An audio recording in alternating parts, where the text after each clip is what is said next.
Bon, Tshisekedi est toujours aimable, ça nous savons. Lui, quand vous le regardez seulement comme ça, vous l'aimez. Papa, Kana Bachar Moana, sens-toi à l'aise chez Trump. Dis tout ce qui te vient à l'esprit, mais bien pour le Congo.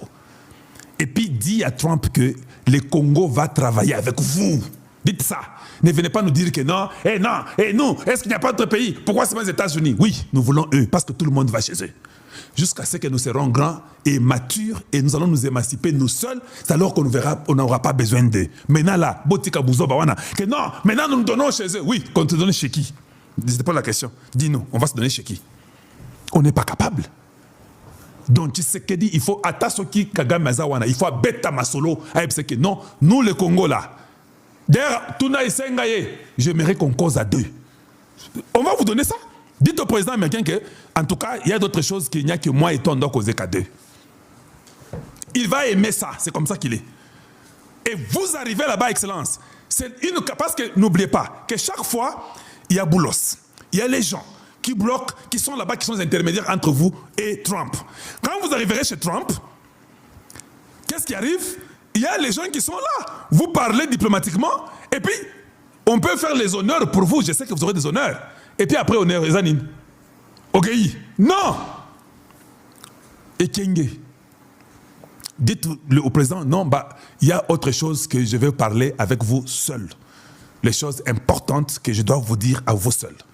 Il sera tiqué. Tu vas voir comment ils vont tous paniquer là-bas. Qu'est-ce que tu sais qu'il va le dire à Trump? Quand vous êtes avec lui, vous dites qu'ici, le Congo veut un partenariat entre... Si on attaque le Congo, on attaque les États-Unis. États-Unis, c'est le Congo. Merci d'avoir résolu le problème de la paix. Mais maintenant, ici, je parle que les minéraux congolais, là, qu'on ne vous mente pas, nous sommes les premiers au monde. Il n'y a pas un pays qui a des minéraux comme nous. Que les investisseurs américains viennent chez nous. Donnez-nous la capacité, même par crédit, donnez-nous la capacité de nous protéger nous-mêmes pour que quand les Américains viendront chez nous, nous vous considérerons comme nos frères et vous nous considérez aussi comme vos frères. Nous aurons impact. Les États-Unis, n'oubliez pas que la bombe atomique, ça venait du Congo, vérifiez. Vous lui dites ça. Nous avons tout ce qu'il faut pour vous maintenir comme étant la puissance mondiale. On a tous les minéraux. Vous avez un bras ouvert pour nous. Mais nous voulons que cette paix soit durable, que tu nous rassures, que tu nous protèges comme tu protèges Israël. Et le Congo est prêt à faire impact avec vous. Quand on nous touche, on vous touche. On vous touche, on nous touche. Donald Trump a changé. Et puis, il dit que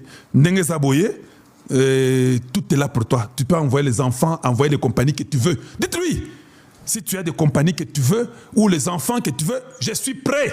Parce que je veux la paix de mon peuple. Rien n'est impossible chez nous. Vous prenez ce qu'il faut prendre aussi longtemps que mon peuple est dans la vie. Avant, ce garçon m'a corrompu. C'est ce qu'il va dire dans sa tête. Ce garçon m'a corrompu. Donc, ma famille là, maintenant moi j'ai 2 ans et demi qui restent. Qu'est-ce que je vais maintenant faire si je ne suis plus président? Donc, si Eric, Trump, avec Ivanka, ont des connexions dans cette compagnie là-bas qui est à nous, qu'on ne connaît pas que c'est pour moi, dont nous pouvons aussi vivre. C'est ça la réalité. Il n'y a pas de cadeau. Vous n'allez pas seulement arriver à la Maison Blanche, vous sortez là-bas et puis vous dites merci. Non, vous lui amenez aussi un cadeau. J'ai déjà dit ça, amenez-lui un cadeau. Au moins, il y a beaucoup de parfum qu'on a. Parce qu'il y a aucun parfum, ni nous ça Trump. Quel parfum? Non. Et ça, c'est très important. Couper ces petits morceaux donnés à notre président. Le monde entier a peur de Donald Trump. Les Européens devaient aller en Colombie. Ils ont fui. Ils n'ont pas voulu être là-bas quand Trump est là-bas. On dit ça partout. Qui disent que Trump les humilie. En tout cas, ils commencent à les fuir. Excellence, Monsieur le Président de la République, vous êtes un salut pour nous. Cette occasion-là, ne la ratez pas. Et puis dites à Trump, j'ai besoin d'un contact direct avec vous. Si j'ai besoin de vous, je vous atteins. Si vous avez besoin de moi, j'aimerais vraiment tisser d'abord une amitié entre nous deux. En tant qu'homme, qu'on soit en contact.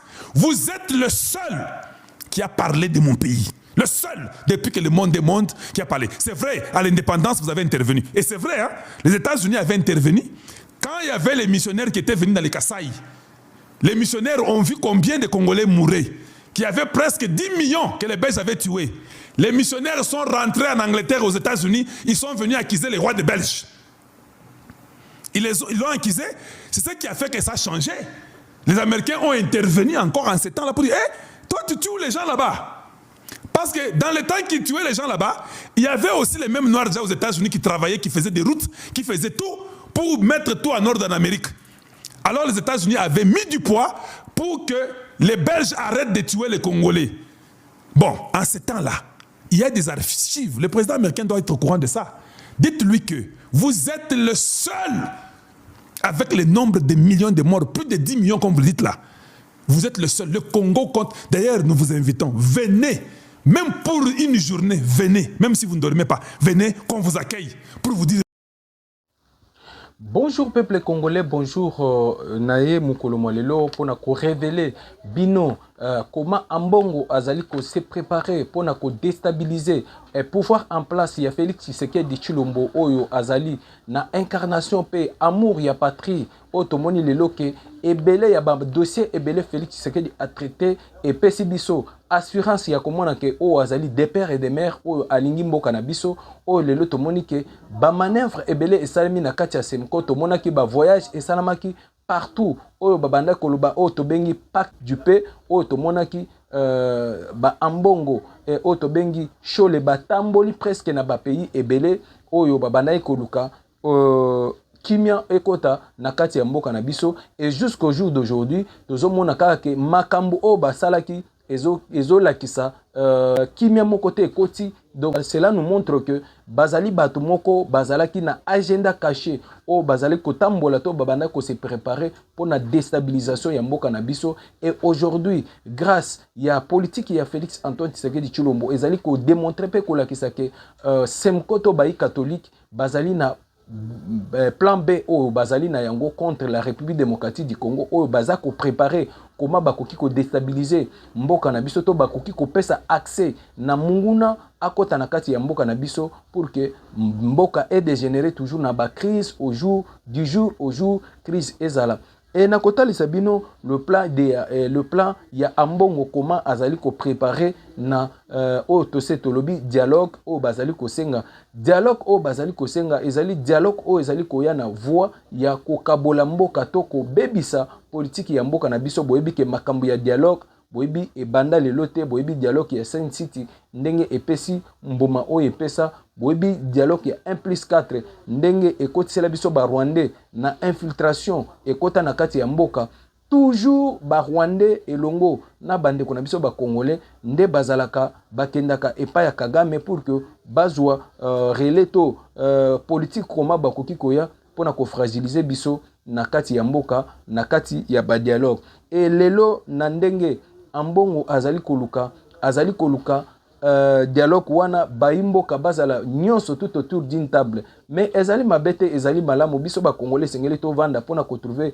consensus moko to ko solola pona ko trouver kimia ezala na kati ya mboka. Mais la façon dont bandeko o bazali koluka dialogue o ezali ko zongisa bat o ba otisi mboka na kati ya mabele o ba coopérer na ba étranger na ba o ba sali biso infiltration na kati ya mboka nde dialogue oyo o tobengi ambongo azali koluka. Et na kotalisa bino ke na dialogue oyo ambongo azali koluka ezali système oyo bazali koluka de toutes les façons Kabila tshembongo na ye anje na kati ya bayi catholique pour que azonga na kati ya mboka yango boyoka ki balobi sauvons le Congo ezali pambate. C'est parce que ils savent bien que ambongo azali ko simba voix oyo ko permettre bango pour que bazonga mais eko simba te. C'est parce que dialogue ekozala moko oyo Félix Tshisekedi a organisé pour que bayimboka nyonso bazala tout autour d'une table et tocha ba makambo na biso o nyonso ezali ko sala ke mboka na biso ezonga na sima ekozala yemoko Félix Antoine Tshisekedi Tshilombo ndenga lobaki ke dialogue ekozala moko mais ekozala ya bayi oyo bazali ko bundisa mboka na biso te bayi oyo bazali ko coopérer na bat o bazali ko bundisa mboka na biso te ekozala kaka se bobele moko oyo ekosala ke evandisa mboka na biso tozala na kimia yango wana boyoka kike ambongo pesa kimbela na jeunesse asenga ki bango pour que kimia ekota et puis batala les jours à venir na makambo ekoya pour que bosololito bokutani ya bana mboka ezala esala que batutu bazonga na kati ya mboka e boyebi ke lelo ndenge tozo kende boyebi ke Kabila azali na posa azoluka les jours au dialogue kozonga batu na ye bazali awa tango bako s'impliquer na kati ya dialogue bako senga pour que Kabila azonga na kati ya scène politique o ezali impossible o ekosalema te et pona dialogue esalema na kati ya mboka pe boyebi ke bazana posa bazo senga ke même élection faut esalema mais toye pona ko informer bayimboka ke tozali na problème moko sérieux na kati ya mboka na biso ya komona ke coopération mingi o ezali ko se préparer na kati ya mboka na biso ezali toujours bay oyo tobengi semko o bazali toujours na confiance ya ba multinationaux o bazali ko tchela bango toujours ba enveloppe pour que makambo et dala toujours déstabiliser et puis bazwa les jeunesse ya kati ya mboka en otage pona kopesa bango ba discours oyo kozala discours ya haine oyo kozala ke et fragiliser mboka et tosi to comprenaki déjà biso jeunesse tosi to comprenaka ke ko makambo oyo nyonso bazali ko memela biso ezali ko apporter na biso et l'autre côté au contraire biso tozali kozonga toujours na sima mais il est temps ya avancement tozo senga na fachi béton et sengeli to kende toujours en avance par rapport ya politique to diplomatie ozali ko jouer sur le terrain tozo monake ezali ko futa ezali ko sala que mboka et avancer si ba plan ebele to moni na 8 jours oyo sali awa contact et salamaki vraiment makasi to moni sirergel et salemi na kati ya mboka na biso to moni oyambi plus de 6 présidents bayaki na kati ya mboka na biso et to moni pe le prince ya Émirat ayaki na kati ya mboka na biso ezali diplomatie ya munene oyo ezali ko démontrer de quoi ozali capable o esengeli biso peuple population peuple congolais esengeli to mona lobby ke to mona lelo faut to mona lobby c'est parce que Fachi azali na incarnation ya changement o le prophète Simon Kimbangu alobaki que le 5e président nde akoya na changement ebele na kati ya pouvoir ya République démocratique du Congo comme on a Fachi Beto Félix Antoine Tshisekedi Tshilombo na yango to ko profiter pona kotalisa que la lire makambo ezo kende bande ko balandi tozo kende toujours dans les bons boyokaki na kuna na kati ya Maluku na Maluku ko se poser ba question par rapport ya bato bazali ko sala que mobondo ezala babomaka population nakati ya kwa muntu. Donc c'est pour vous dire que nakati ya mboka tozana bat o bazali très dangereux nakati ya mboka oyo esengeli bazala vraiment poursuivi na service de renseignement o tobengi na ba mobondo o bazali koboma ba population mais grâce ya FRDC ba neutralisaki o tobengi mobondo ba neutralisaki bango. Et pour le moment, lelo kimia ezali. Donc à partir de dimanche, ezali qui déjà contrôle très sévère et FRDC ba kotaki sur le terrain pour na kosala enquête pe kokanga tous les criminels oyo bazaki na ba machette o babanda ko boma population o babanda kosala désordre kotumba pe ba village et ba tchaki bango maboko plus de 6 personnes et mususu ba s'échappaki baza toujours na maboko ya FRDC oyo akangi bango oyo bako interpeller pour que balakisa esika ba misusu bazali esengeli bacha ba maboko pour que tozala na kimia na kati ya mboka Congo ekomi na posa ya kimia pona développement na yango ndenge makambo ezo kendele yango wana tosengi na FRDC te na gouvernement mama Judith Suminwa esengeli osala na makasi pour que sécurité ekota na kati ya mboka ya mbiso na ba province nyonso tozala sécuriser pour ceux qui sont en sécurité au komona quand même ba investisseur ba koya na mboka na biso po baya ko investir bandeko na o etali na betaki lisolo ya préparation o ezali ko salima ya complicité oyo ezali ko salima na kati ya mboka na biso oyo balingi ba déstabiliser biso et pas ya France na Pologne na Uganda oyo ko simba te Fachi asi amona ngona musika oyo bomona kike ba arme lourd et kokota na kati ya mboka na biso eza déjà ba avion de chasse et kokota lisusu boyebi ki Égypte to sombaki pe ba avion ezaki na kati ya Égypte oyo to bengi avion de chasse oyo koya pona ko silisa bitumba nyonso oyo ezali na est ya République démocratique du Congo oyo ezali kosala ke population bakima to baabandone ba village na bango, mais grâce ya ba wazalendo elongo na FRDC tomoni ke musala eza kosalema kitoko. Les jours à venir tokozala ya kosepela, pourquoi? C'est parce que